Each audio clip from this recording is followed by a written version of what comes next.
Some believe, and I share this notion, that this hill, Jerusalem, is built upon Mount Zion.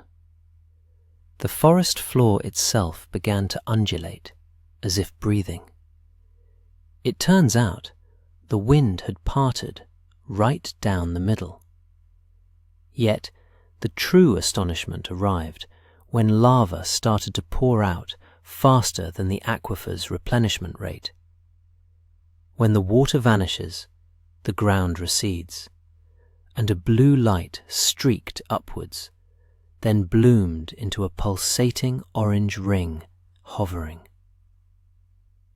For centuries, the Mount of Olives has quietly stood on Jerusalem's eastern flank, revered by Jews, Christians, and Muslims alike. However, an event is currently unfolding there that has astounded geologists, theologians, and onlookers globally. The mountain is fracturing, and these fissures are forming precisely along the east-to-west axis described in Zechariah 14:4.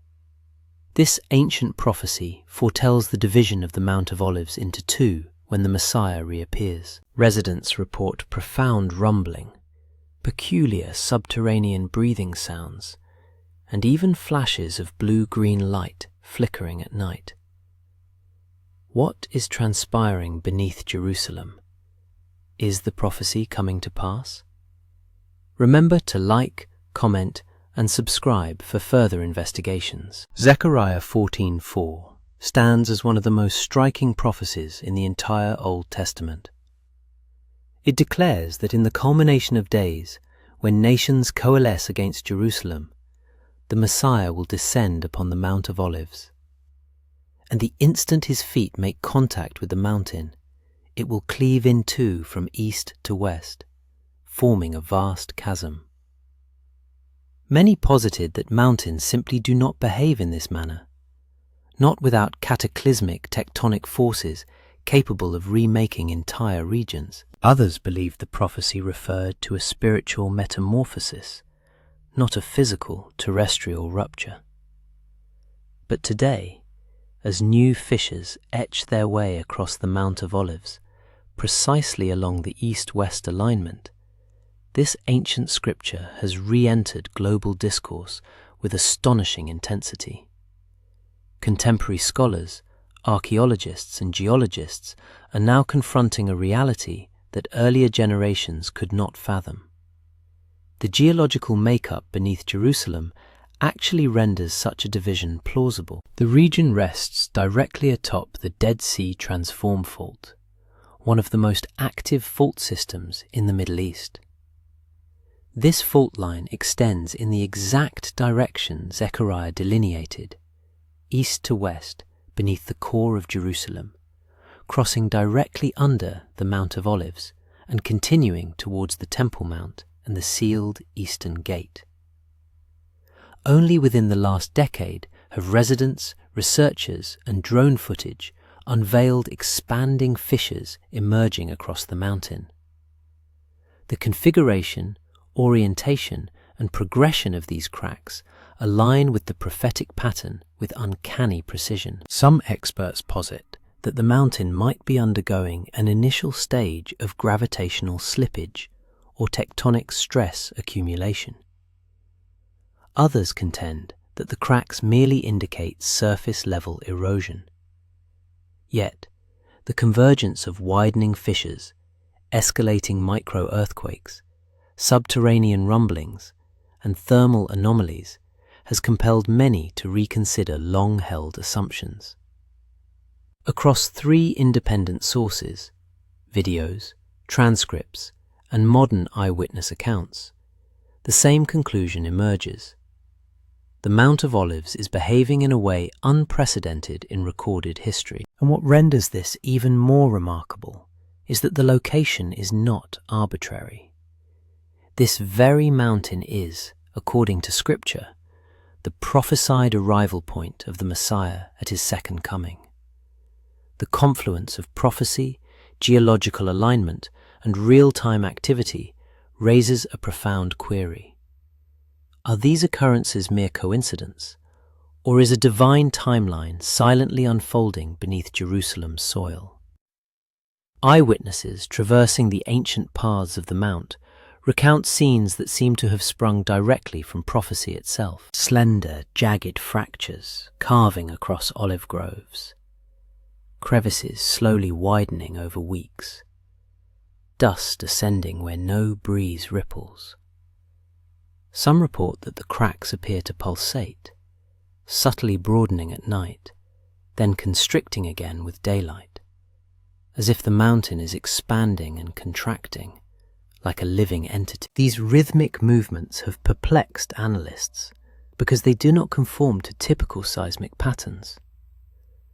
More disconcerting are the phenomena emanating from the fractures. Locals have documented peculiar sulfur-like aromas, metallic scents, and even warm gusts of air ascending from deep below. In several instances, a faint black smoke has been observed wafting out of narrow openings before dissipating into the wind. No fires were detected. No subterranean construction was reported. The origin remains unknown. Nightfall renders these occurrences even more unsettling. Residents of nearby neighborhoods have described hearing low, vibrating hums, sounds one might anticipate near volcanic vents or geothermal fissures. Yet, no such activity exists in this region. Others speak of soft crackling beneath the soil, like stones grinding together in slow motion. And on multiple nights, witnesses captured flashes of dim blue-green light flickering within the gaps. Scientists propose piezoelectric discharge, light generated when quartz is compressed under stress. But even this does not fully account for the frequency or the clarity of the sightings. What simultaneously enthralls and disquiets observers is that these cracks do not curve randomly or follow the chaotic formations typical of erosion. Instead, they behave as though guided along an invisible line, a direct east-to-west trajectory. The very pathway Zechariah predicted would open into a grand valley when the Messiah descends. The prophecy is not merely echoed, it is etched across the earth itself. Continue to follow this investigation, because in the subsequent part, the mysterious sounds and nocturnal tremors beneath Jerusalem unveil even more than the cracks themselves. Long before the cracks became perceptible to the unaided eye, something more subtle began to disrupt the tranquil rhythms of life around the Mount of Olives. It commenced with faint vibrations, barely discernible tremors that residents initially dismissed as construction noise or distant traffic. But as months elapsed, the tremors took on a distinct character, becoming slower, deeper, and oddly patterned. People began describing them not as earthquakes, but as rhythms, as if the ground possessed its own pulse. The mountains seemed to have a heartbeat. What most unnerved locals was the timing. These movements intensified after sunset. Families conversing over dinner would suddenly fall silent as a low, resonant hum passed beneath their residences. Glasses would quiver. Wooden door frames would creak. Pets reacted first, dogs barking at nothing, cats fleeing outdoors, horses in nearby stables nervously stomping against the floor. Those who ventured near the mountain at night reported an entirely different ambience. The usual serenity of olive trees swaying in the wind had been supplanted by a sensation of pressure, an unseen weight suspended in the air. Some described it as standing beside a colossal machine operating beneath the earth, each rotation succeeded by a faint, gritty tremor. Then came the noises. At first, muffled and indistinct, a distant thumping, like someone dragging a heavy object underground. Subsequently, sharper sounds emerged, brief but unmistakable.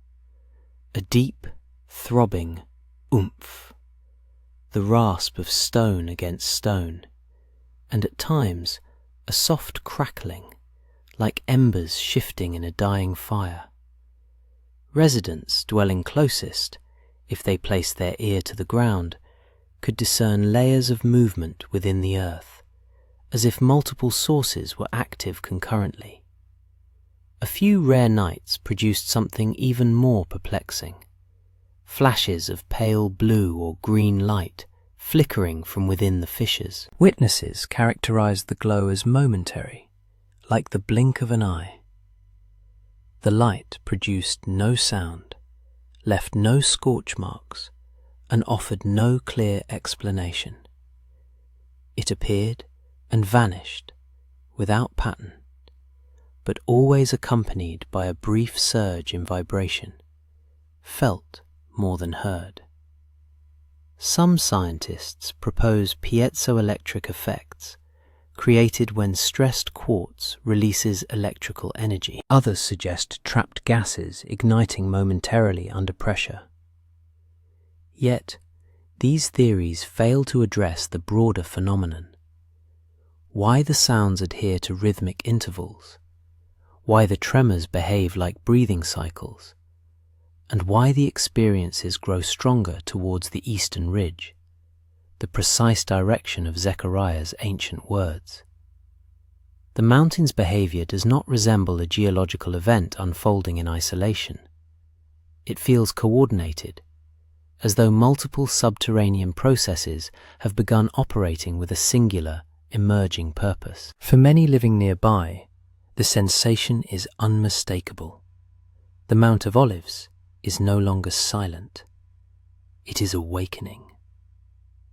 What has garnered even greater scrutiny than the tremors beneath Jerusalem is the peculiar behavior of the Eastern Gate, also known as the Golden Gate, the sole entrance facing directly towards the Mount of Olives.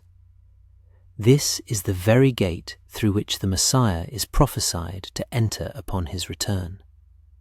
Sealed for nearly 500 years, its colossal stones were intended to remain unyielding, untouched by time or human intervention. Yet, in recent years, the gate has begun to display subtle but unmistakable signs of movement. Engineers conducting surveys around the ancient city walls have detected minor shifts, measured in millimeters, yet shifts nonetheless, within the gate's upper stones. To a casual observer, the structure appears unchanged, but high-resolution scanners reveal small separations forming between blocks that had long been perfectly aligned. These are not cracks caused by age. They are directional displacements following the same east-west stress pattern recorded across the city. On days when microquakes ripple through Jerusalem, witnesses report slender streams of dust drifting down the face of the sealed archway, as if the internal stones are grinding ever so slightly against one another. The dust appears abruptly, then disperses into the wind. Several on-site workers report experiencing brief, rhythmic metallic sounds, like a faint tapping of stone against iron, emanating from deep within the barricaded entrance. The origin of these noises remains unconfirmed. Archaeologists highlight the distinctive nature of Jerusalem's Eastern Gate compared to others.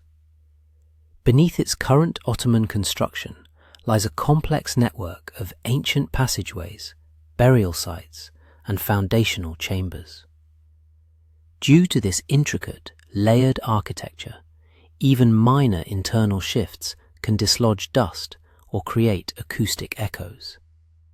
However, the timing of this phenomenon is particularly notable. Dust disturbances and stone movements frequently coincide with east-west seismic waves, specifically those linked to the Dead Sea Transform Fault. The symbolic implications are profound. According to ancient prophecies, the Eastern Gate is destined to reopen solely upon the advent of the Messiah. Its original closure was intended to avert this event. Its unwitting unsealing, should it be triggered by geological forces, would possess immense religious significance. Both secular and religious scholars quietly acknowledge that if tremors beneath this gate persist and intensify, its ancient seal could further compromise. The notion of the Mount of Olives quivering from below, while the Eastern Gate simultaneously loosens from above, has disquieted even those who dismiss prophetic narratives. Two distinct points, one a mountain, the other a gate, long interwoven in Scripture, are now concurrently responding to the same unseen pressures. In a city where every stone holds a memory, the slightest movement at the Eastern Gate feels less like natural erosion and more like an encoded message. Something beneath Jerusalem is undergoing a transformation, physically, symbolically, and perhaps prophetically.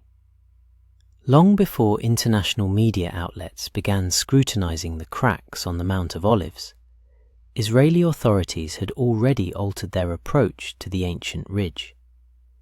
This included the establishment of new security posts, increased patrols, and intermittent road closures, officially attributed to infrastructure maintenance. Yet, residents who had inhabited the area for decades perceived a distinct shift. The mountain, they sensed, was under heightened observation. In recent years, the Israeli government has expanded these measures into a comprehensive, multi-layered security network.